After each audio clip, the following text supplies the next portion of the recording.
ভারতের সাথে হেরেও এখনও যে সমীকরণে ফাইনাল খেলবে লিটন বাহিনীরা।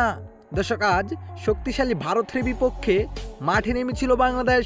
শুরুতে বল করতে নেমে দুর্দান্তভাবে শুরু করলেও মাঝখানে রীতিমতোই বলের তাল হারিয়ে পেলেন বাংলাদেশের বোলাররা।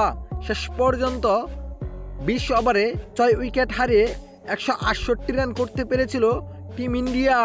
এ রানে জবাবে ব্যাট করতে নেমে বাংলাদেশ রীতিমতোই ব্যাটিং বিপর্যয়ে পড়ে যায়, কেননা বাংলাদেশের ওপেনার তানজিদ হাসান তামিমকে হারিয়ে ফেলেন।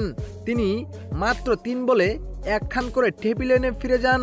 তবে এদিন দুর্দান্তভাবেই খেলছিলেন সাইফ হাসান, সঙ্গে নিয়েছিলেন পারভেজ হোসেন ইমনকে, কিন্তু ইমনও এদিন ব্যর্থ। 19 বলে 21 রান করে টেবিলে ফিরে যান। তৌহিদ হৃদয় করেন 10 বলে 7, শামীম হোসেন 3 বলে 0, জাকির আলী অনিক এক অপ্রত্যাশিত রান আউট হয়ে 5 বলে 4 রান করে টেবিলে ফিরে যান। সাইফুদ্দিন করেন 7 বলে 4, ক্যাচ আউট হয়ে টেবিলে ফিরে যান।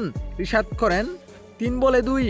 বলাই যেতে পারে এদিন সাইফ হাসান ছাড়া সকল ব্যাটারই ব্যর্থ, নয়তো ভারতের দেওয়া এমন লক্ষ্য টপকে ম্যাচ জিতে নিতেও পারত। কিন্তু সাইফ হাসানও যদি শেষ পর্যন্ত থাকতো তাহলে বাংলাদেশ ম্যাচ জিতে নিতেও পারত।